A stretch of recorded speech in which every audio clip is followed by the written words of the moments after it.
So the project for today is setting in a rotary dryer. Now, those of you that have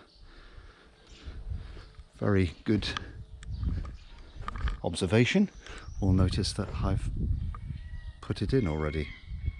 So yeah, I was doing it and I thought, oh no, hang on a second, might be quite handy for people to know how to put a rotary dryer in. So I finished the job, but I'm going to take you through the process of how I did it. So first things first, get yourself a decent rotary dryer. Now this is a Barbantia, and you want the sleeve to go with it. So this is the rotary spike. I appreciate that on other rotary dryers there is a smaller sleeve and a smaller pole, but I wouldn't recommend that because they're not very sturdy. So I've moved this, basically the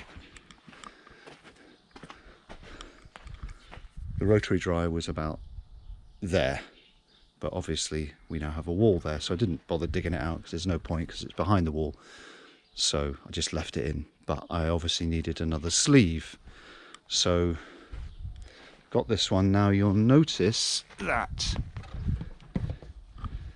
it says it's somewhere here. It's amazing, isn't it? You can never see it when you... there you go. So, oh, actually, I don't. Actually, that says 45 millimeters. I think that's the width across it. Anyway, right, scrap all that. So, what you want to do is you want to dig a hole about 500 millimeters, so 500 millimeters deep, and it wants to be what, that's 600 millimeters wide. So that gives you, that sort of spreads the weight, because obviously there's quite a bit of tension, you know, when you've got washing on the line, and it will wobble it loose. So what mix am I using? Well, it's the same old mix, folks. So this is sort of 5 or 6 to 1, and you'll notice that it's the damp mix. I would call it a screed mix. Okay, so the way you make that up is just a little bit of water in your mixer first of all. I've got one kind of started. I'm using it for the slabs, the same mix as well, and I just put my sand and water in first, and then add my cement after that and batch it up till it's just... So don't put too much water in, because otherwise it'll be a sloppy mix, and you do not want a sloppy wet mix on this, and I'll tell you why. So the reason being is you want to hold that sleeve in there firm, so you can only really do it with a damp mix. I mean, there are guys that mix up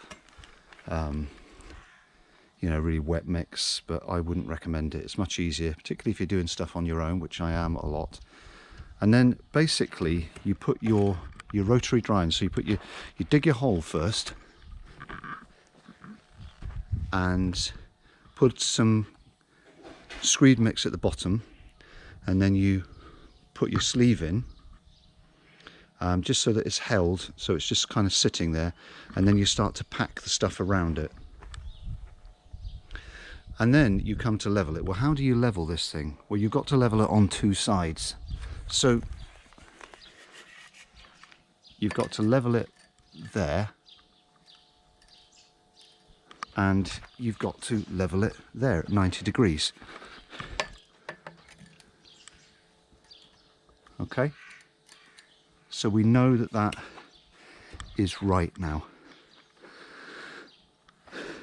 So then you begin to just chuck the stuff back in the hole, your concrete back in the hole, and if it's slightly out, so if it needs to go one way or the other, you just take your hammer and you just kind of podge it down, and that'll nudge it over whichever way you want to go.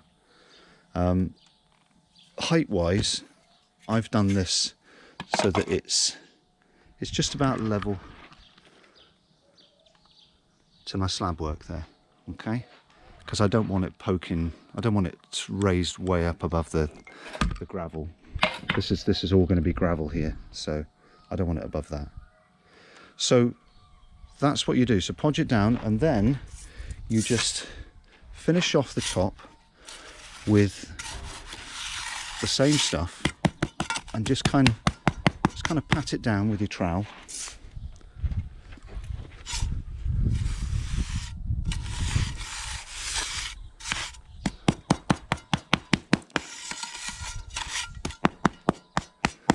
And again, keep that lower than your slab level there.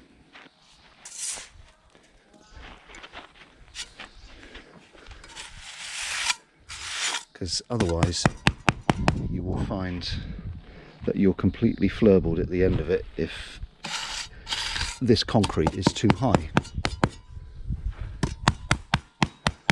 And you do not want to be flurbled, folks, I'll tell you that.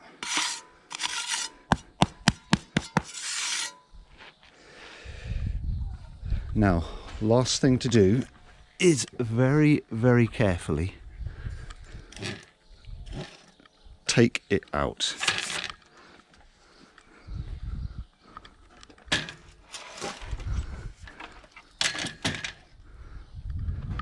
So that's what you're left with. And why do I take it out? Well, imagine the wind getting hold of that, and it's going to start to move it and rock it, and it'll wiggle it all loose in your nicely laid concrete.